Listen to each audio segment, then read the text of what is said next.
What's up, my wizards? It's Dev. From Mtg, we like magic, and I got some more Rivals of Ixalan spoilers.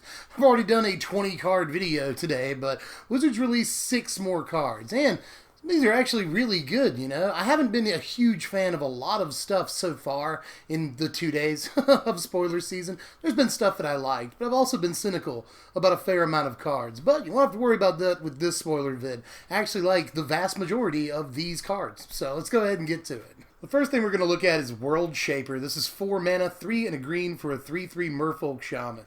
Whenever World Shaper attacks, you may put the top 3 cards of your library into your graveyard. When World Shaper dies, put all land cards from your graveyard onto the battlefield tapped. Well, you know me, I'm mostly about standard playability, and I won't be fooled by Splendid Reclamation a second time. But I will say that for EDH players, this is probably awesome. People are going to put this in Gitrog Monster. And I've already seen a couple of people point out the hilarious interaction between this and World Slayer. And I love that one card is named World Shaper, the other card is named World Slayer. It's a cute interaction. But in any case, if you can get this through with a World Slayer on it, then essentially everything dies, but you get all your lands back from your graveyard. That's pretty hot. You essentially win the game, I would imagine, in that case. There's a lot of cool commander stuff you could talk about with this card, but just as far as like constructed playability, again, Reclamation was a huge favorite of mine, and it never really went anywhere, so again, I'm nobody's fool. It's not going to happen again. This card's probably not good. Of course, I mean, in Standard, it's not a particularly good Magic card, but I'll say it again, EDH players will love this, and there's more than just Gitrog this goes into, so have fun with it, y'all. Here's a better Merfolk for Standard. This is Swift Warden. It's 3 mana, 1 and 2 green for a 3/3 Merfolk Warrior with Flash. When Swift Warden enters the battlefield, target Merfolk you control gains hexproof until end of turn. Awesome. I feel like this is a really important card for Merfolk. We're seeing a bunch of really playable 3-drops, and we've already got a bunch of playable 2-drops. I think what we really need to see is a bang-up 1-drop creature for Merfolk for it to be really, really good looking to me. But this is still a great addition to an already growing stable of decent cards. Merfolk is already looking like a better deck, and when Blossoming of Defense comes on a stick, that's pretty good. And the deck will probably still play Blossoming Defense, don't get me wrong, but it's great to have another option that essentially is a counterspell against removal, and this one we get a relatively decent body out of too. So big fan of this, probably going to end up in the standard fish deck. This next card is really interesting to me. This is Pirate's Pillage. It's 4 mana, 3 and a red for a sorcery. As an additional cost to cast it, you discard a card. Draw 2 cards, and you get 2 treasures. So far, there's a lot of people kind of down on this card on the main subreddit, the r/MagicTCG. There's a few people that are not really liking this, but honestly, I feel like this is a lot better than it looks. This may be a sleeper uncommon. As far as I'm concerned, this looks okay. It's essentially just Tormenting Voice. Costs 2 more mana, but for the trouble, you get 2 treasures. You can go straight from this on turn 4 into Godfarer's Gift on the next turn, and this allows you to discard a card for Godfarer's Gift. That seems decent. In the treasure deck, this allows you to go straight into Brass's Bounty on the next turn, and then you can just go crazy with a Marionette Master, whether it's that turn or the next turn.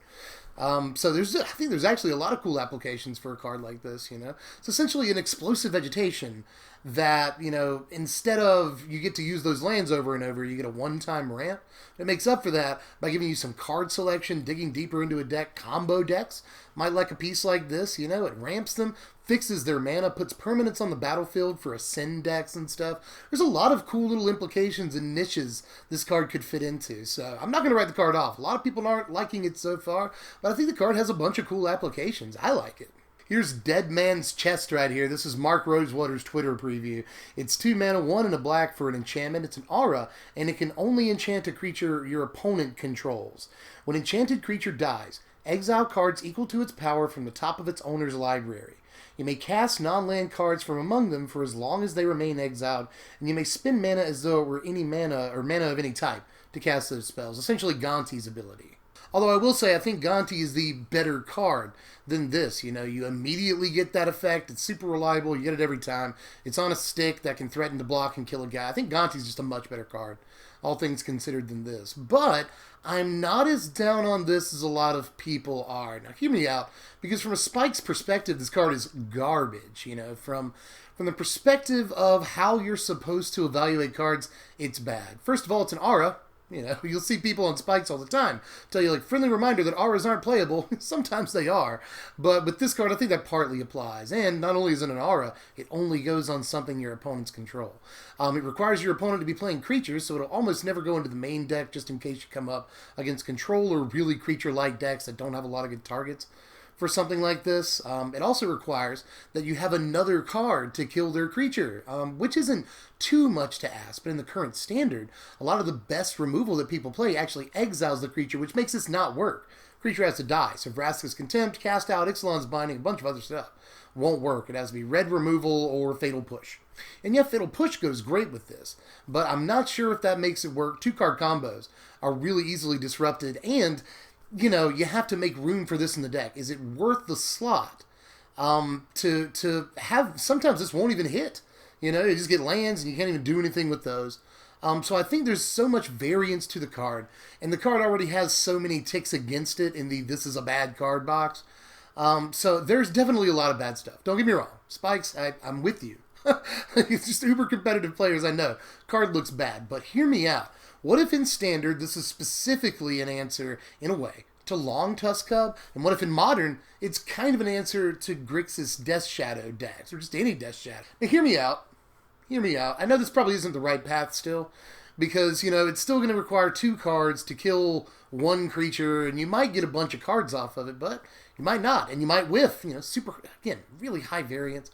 I'm not saying it's the right thing to do, but by the same token, devil's advocate here, you know, if you get this on a 4/4, 5/5 Long Tusk Cub and then you Fatal Push the Cub, you're getting a lot of cards out of it, and a lot of good cards, probably. I mean, you might get a bunch of lands, too, that you can't do anything with, but you might get a couple of really good cards off of that. And in Modern, against Death Shadow, it's probably, again, not entirely worth it to be on this plan, but against specifically Death Shadow, you can end up getting a bunch of cards. Like, a lot of cards out of this deal. So, at least there's that to think about, but ultimately, I just think there's too many points against it. Traditionally, you know, historically, a card like this is very bad. But, you know, we'll see. Again, I think it's probably just better to play Gonti, all things considered, than to try to play this card. Last thing I'll say about it, though, just one last thing, is that it could act as a pacifism in the right situation. I think you have to be a head-on board for it to really be a pacifism. They have to not want to swing into your board state. So it's not always going to be a pacifism, but sometimes it kind of is. So there's that, too. But we're going to finish strong here with a couple of cards that Vampires really needed. Here's Sky Marcher Aspirant. It's just 1 white mana for a 2/1 Vampire Soldier. That's all we really need to do to be playable, but it's also got Ascend. Sky Marcher Aspirant has flying as long as you have the City's Blessing. Seriously, card doesn't even ever have to Ascend. You never have to get to Ascend in order to make this card good. You know, it's just 1 mana 2/1, costs 1 single white mana, and it has the right creature type. It's on. It's officially on. Vampires is probably a real deck, if only for this card. You know, I feel the same way about this as I do Pirates. Pirates needed a really aggressive 1-drop with 2 power. It got it. We also got it in Vampires. So I feel like it's definitely on. Vampires was already on the cusp of playability, and this doesn't even have to be the white-black Vampires deck. This could just be the mono-white Vampire Monument deck. You know, it needs a strong 1-drop to get in damage really early. Damage output needs to be increased in the early game. Check off that box. It also needs to be able to stand up to and trade creatures profitably.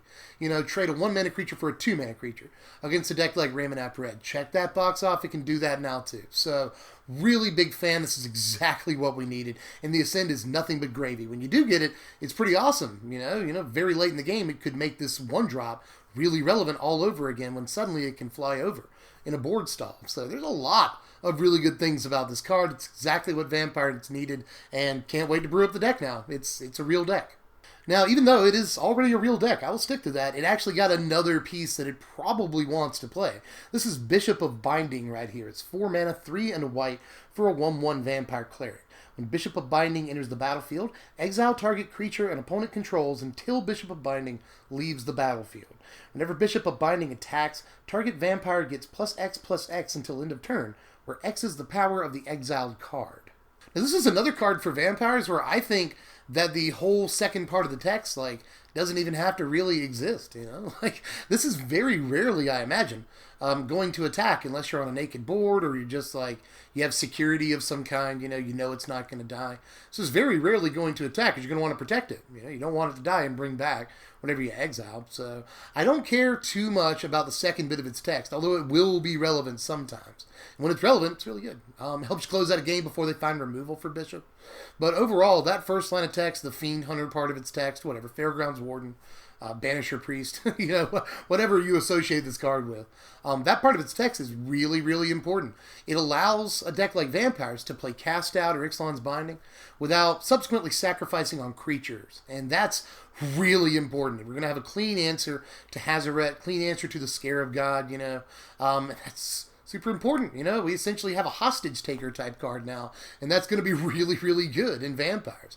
And yeah, it's super removable, but you force an answer to it. You know, by the time you play it against Ramonap Red, they're very likely going to be extremely low on cards or have no cards in hand once you grab their Hazaret with this. You know, if the Hazaret's turned on, they don't have any cards, so you're forcing them at that point to draw the Shock or draw the Lightning Strike or whatever to get rid of this.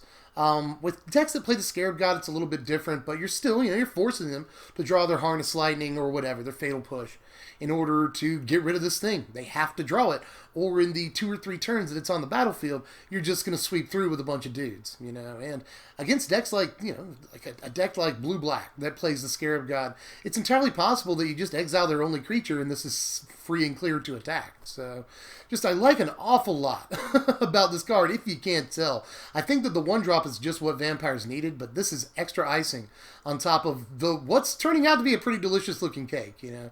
Again, not having to sacrifice creatures or relevant tribal synergy and still getting to play a card like Cast Out is kind of a game breaker, so I really like this card too. Vampires is so real.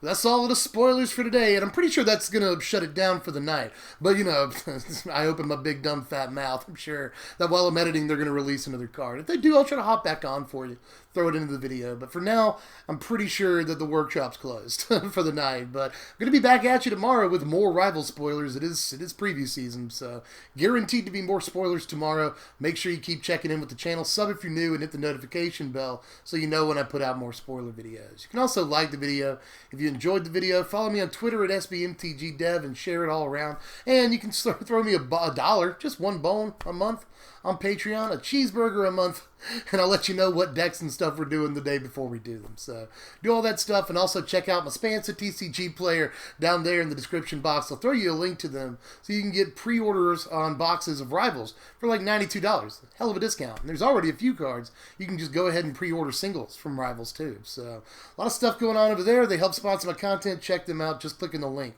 helps me out too. So do all that stuff, and I will see you guys bright and early tomorrow morning. I am Dev from SBMTG. Thanks for watching, my wizards. Spread love and be kind.